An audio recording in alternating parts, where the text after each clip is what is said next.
ఇక రెండవ విషయం, కొంగర కలాన్లో నిర్వహించబోయే సభకు సంబంధించి కేసీఆర్ గారు టీఆర్ఎస్ పార్టీ అధ్యక్షులు 1600 ఎకరాలలో 25 లక్షల మందితో భారీ బహిరంగ సభను నిర్వహించి ప్రగతి నివేదన 4 సంవత్సరాల 4 నెలల్లో మేము చేసిన అభివృద్ధిని ప్రజలకు చెప్తామని వాళ్ళు అన్నారు. అప్పుడు మేము ఒక పద్ధతి ప్రకారం లెక్క వేసి 25 లక్షల మందిని తీసుకురావాలంటే 2.5 లక్షల వాహనాలు కావాలి. 2.5 లక్షల వాహనాలకు సరాసరిగా 5,000 రూపాయలు రవాణా ఛార్జీలు లెక్కగట్టిన 125 కోట్లు కేవలం రవాణా సౌకర్యాలకే నిధులు అవసరము. 25 లక్షల మందిని తరలిస్తే దాదాపుగా 400 కోట్ల రూపాయలు ఖర్చు అవుతుంది.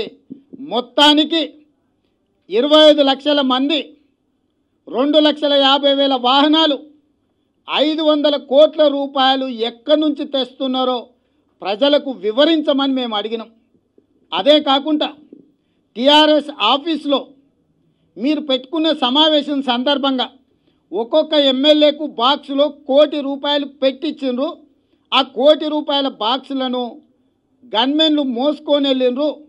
మీరు ఎన్నికల సామాగ్రి ఇచ్చినామని మీరు చెప్పిండ్రు.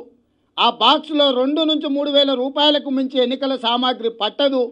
అంత చిన్న ఎన్నికల సామాగ్రికి మీ ఎమ్మెల్యేలు ముత్తిరెడ్డి యాదగిరి, రాజేందర్ రెడ్డి, కిషన్ రెడ్డి, ప్రకాష్ గౌడ్ గారు ఎగబడి అందుకోవాల్సిన అవసరం ఉందా? 100 కోట్ల ఆస్తిపరులైన మీ శాసనసభ్యులు ఎగబడి ఆ డబ్బాలను ఎత్తుకెళ్తున్నారంటే అందులో ప్రతి వ్యక్తికి కొంగర కలాన్లో నిర్వహించబోయే సభకు తాగడానికి, తినిపించడానికి, బీరుకు, బిర్యానీకి నియోజకవర్గానికి 1 కోటి రూపాయలు పంపిణీ చేసిండ్రు. ఈ పంపిణీని సంతోష్రావు అనే మీ రాజ్యసభ సభ్యుడు పర్యవేక్షణలో జరిగిందని చెప్పి మాకు పక్కా సమాచారం ఉండడంతో ఈ ప్రభుత్వాన్ని మేము ప్రశ్నించినాం. టీఆర్ఎస్ పార్టీని మేము అడిగినాం, నిలదీసినాం. ఈ అంశానికి సంబంధించి ఒక్క సమాధానం కూడా చెప్పకుండా కేటీఆర్ గారు మా మీద ఎదురుదాడి చేస్తున్నారు. రేవంత్ రెడ్డి గారికి లెక్కలు తెలుసు, ఏ డబ్బాలు ఎంత పడుతుందో అని. రాజకీయాల్లో లేకపోతే డబ్బాలలో ఎంత పడుతుందో తెలియదా? నువ్వు అమెరికాలో బాత్రూంలు కడుక్కునేటప్పుడు విద్యార్థి నాయకుడిగా నేను ఇక్కడ ఈ రాష్ట్రంలో చాలా ఎన్నికలు పార్టిసిపేట్ చేసిన. నేను ప్రత్యక్ష ఎన్నికలలో నేను చాలాసార్లు పోటీ చేసిన. స్థానిక సంస్థల నుంచి ఎన్నికల సామాగ్రిని గోనె బస్తాలలో కట్టిస్తారు. చిన్న చిన్న కార్యకర్తలు చెప్తే వాళ్ళు తీసుకొస్తారు, డీసీఎంలోనో ఆటోలోనో వేసుకొని. నోట్ల కట్టలు ఇస్తే ఎట్లు ఇస్తారో నాకు తెలుసు. ఎందుకంటే మీ నాయన ఎట్లా పంపుతాడో మీ నాయన గురించి నాకు కొంత అవగాహన ఉన్నది. కేటీఆర్ గారు, నువ్వు అమెరికాలో బాత్రూంలు కడుగుతున్నప్పుడు మీ నాయన చేసిన రాజకార్యాలను దగ్గరికి వెళ్ళి నేను గమనించిన. కాబట్టే నేను పక్కాగా మీ దగ్గరున్న వ్యక్తులు అందించిన సమాచారం మేరకే నేను మిమ్మల్ని ప్రశ్నించిన. ఇప్పుడు కూడా నేను మళ్ళీ అడుగుతున్న కేటీఆర్, నువ్వు తిట్టే నేను మళ్ళీ తిట్టి ఈ సమస్యను పక్కదో పట్టిద్దాం, దీన్ని ఇంతటితో వదిలేద్దామని చెప్పి కేటీఆర్ గారు ఏదైతే అనుకుంటున్నారో నేను కేటీఆర్ గారు పన్నే పాచికలో పడదలుచుకోలే. నేను స్పష్టంగా కేటీఆర్ని అడుగుతున్నాను. ఎందుకంటే ఆ సభకు మీరే ఇన్ఛార్జ్ అని చెప్పి మీ పార్టీ అధ్యక్షుడు చెప్పిండు.